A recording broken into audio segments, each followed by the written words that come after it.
Dear Patriots, before the news starts, please subscribe to our patriotic channel by clicking the subscribe button. Give us a thumbs up to this video. Don't forget to leave your opinion below in the comments section. Share the news on Facebook and Twitter so you friends see it. Thank you. Morning Joe calls Trump an authoritarian dictator for suggesting FBI should care about her crimes. President Trump tweeted about how the FBI need to do their job after all the corruption with Hillary and the DNC was exposed. Everybody is asking why the Justice Department, and FBI, isn't looking into all of the dishonesty going on with Crooked Hillary and the Dems, tweeted President Trump. New Donna B. book says she paid for and stole the Dem primary. What about the deleted emails, uranium, Podesta, the server, plus people are angry. At some point the Justice Department, and the FBI, must do what is right and proper. The American public deserves it. Tweeted President Trump. According to the Morning Joe show on MSNBC, these tweets make President Trump an authoritarian dictator. After acknowledging at least in some notional sense that he understood he's not allowed to do that he is frustrated by the fact that he can't behave like an authoritarian dictator. He's getting pretty close to it again, saying I can't do anything with the department and the FBI, but go FBI and Justice Department, making his preferences clear, said MSNBC political analyst John Heilemann. Look, he's a master at changing the subject. Right now, in a week in which his campaign chairman has been indicted, there's a lower-level campaign aide who has pled guilty. What's happening on the Mueller probe is closing in on him, being able to throw all of this stuff to go back to one of his most successful campaign rifts, at least for his base, Crooked Hillary, and throw out an all-encompassing set of charges here as par for the course for him. It's the way he likes to deal with problems when they land in his lap, said Heilemann.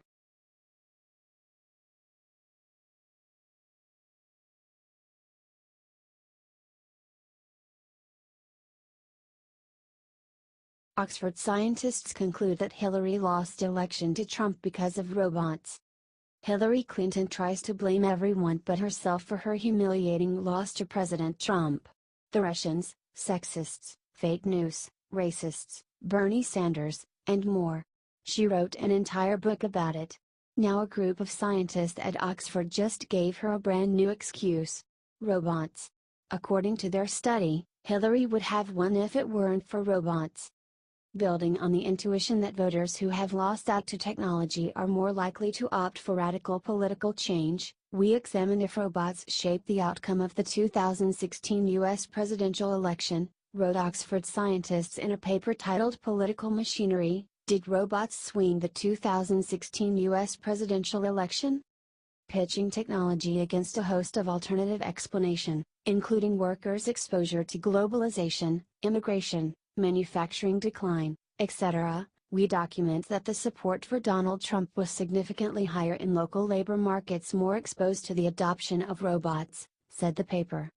Other things equal, a counterfactual analysis shows that Michigan, Wisconsin, and Pennsylvania would have swung in favor of the Hillary Clinton if robot adoption had been 2% lower over the investigated period, leaving the Democrats with a majority in the Electoral College, they wrote.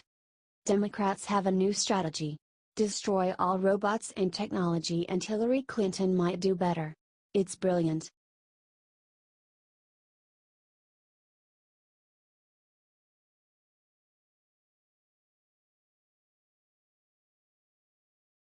Mila Kunis donated to Planned Parenthood in Mike Pence's name. She didn't expect what happened next. Hollywood actress Mila Kunis announced that each month she donates to Planned Parenthood in Mike Pence's name. However, she claims that she is not doing it as a prank or to offend anybody. I apologize if I'm offending anybody. It's not so much a prank as much as I disagreed with some of the stuff that Pence was doing and was trying to do. And so, as a reminder that there are women out there in the world that may or may not agree with his platform, I put him on a list of recurring donations that are made in his name to Planned Parenthood, said Kunis on Conan O'Brien's show. Every month, to his office, he gets a little letter that says like, an anonymous donation has been made in your name. I don't look at it as a prank, this is like, "I strongly disagree, and this is my little way of doing it. It's a peaceful protest," she said. However, she did not expect what was coming next. Many pointed out that yes, you can donate to Planned Parenthood, so not every taxpayer should have to pay for it. Breaking: wealthy celebrity demonstrates that Planned Parenthood can be funded privately, wrote one user on Twitter. Providing at VP with a running tally of additional private funding for PP, demonstrating why they don't need taxpayer funding, wrote another. However, many other people went after Mila Kunis' sponsor, Jim Beam. "Patriots, it's time to donate whatever you can to the NRA in #Mila Kunis name. Also call it Jim Beam to let them know you will #boycott them," wrote another user.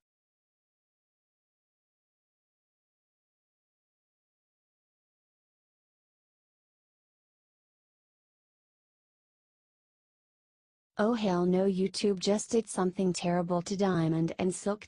And they're coming back swinging. Diamond and Silk are in trouble, y'all. YouTube has put a stop on the monetization of 95% of their videos. Why?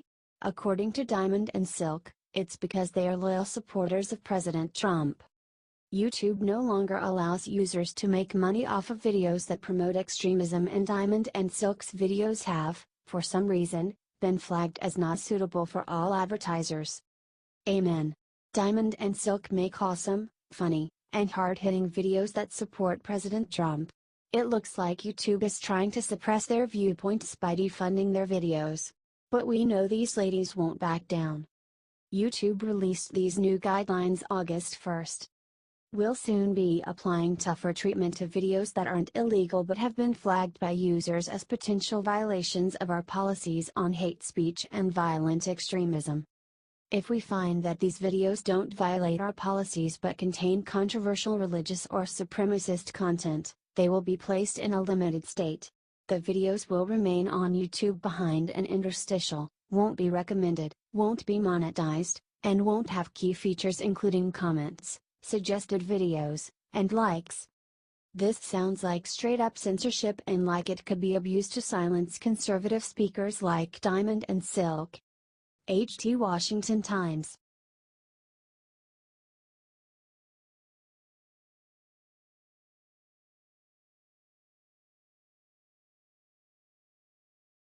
Humiliated right after the NIT's latest gov. report leak, they immediately got crushed by karma.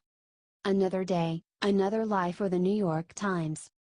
On Tuesday, the newspaper ran a front-page article publishing a leaked climate report that was allegedly being suppressed by the Trump administration. This hit the stands with the usual cries of fascism and anti-science that the left likes to bandy about. Except there was one problem. The report the NIT published had actually been available for months since January. The National Oceanic and Atmospheric Administration, NOAA, a federal body that studies the climate, also published a copy in March. After this was pointed out, the NIT issued a correction on Wednesday, saying, an article on Tuesday about a sweeping federal climate change report referred incorrectly to the availability of the report. While it was not widely publicized, the report was uploaded by the nonprofit Internet Archive in January. It was not first made public by the New York Times. This is hardly what I would call a proper apology or admission. In fact, the article still says some government scientists were concerned that it would be suppressed by the president. But hey, we gotta take what we can get when it comes to the New York Times. They won't cover this Clinton lynch scandal but will run a climate report that's already been published 8 months ago on their front page. These leftists really need to get a grip on reality. If the president were trying to suppress this climate report, he wouldn't have let NOAA publish it on their website. But the left only sees what they want to see. This time, luckily, they were found out. HT Daily Caller.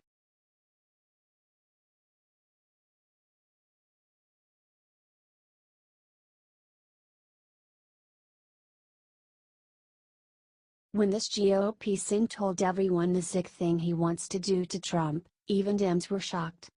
Former Senator Gordon Humphrey, RNH, wrote letters to Democratic New Hampshire Representative Carol Shea Porter and Senators Jeanne Shaheen and Maggie Hassan, imploring them to support a bill that calls for President Trump to have a mental health evaluation. Humphrey's incendiary letter begins by saying President Trump is seriously impaired by a sick psyche. He also called the president sick of mind, dangerous, and said he had poor judgment, belligerence, and reckless impetuosity. Humphrey comes across as totally unhinged. The letter was sent in response to the president's fire and fury comment on North Korea, which Humphrey likened to pouring gasoline on a fire. "It's crazy." He also called for President Trump to be relieved of the powers of the presidency at the earliest date. He ends, "I urge you to act at once. This is an emergency." Humphrey asked the Democrats to support H.R. 1987, which is sponsored by U.S. Representative Jamie Raskin, Demo. The bill would create an oversight commission on presidential capacity that would evaluate the president's mental abilities to discharge the powers and duties of the office. This bill is crazy, and Humphrey's is crazy. They're both so crazy, in fact, that two of the Democrats Humphrey sent the letter to rejected it entirely. Shea Porter said through a spokesperson. Creating a commission to pass judgment on the president's mental health sets a potentially anti-democratic precedent. Custer said through a spokesperson that she had concerns about the potential precedent set by H.R. 1987. "No wonder this Humphrey guy only served 2 terms. We need to make sure Republicans like him get out and stay out of our elected bodies. We have enough problems with the Democrats." H. Deemer,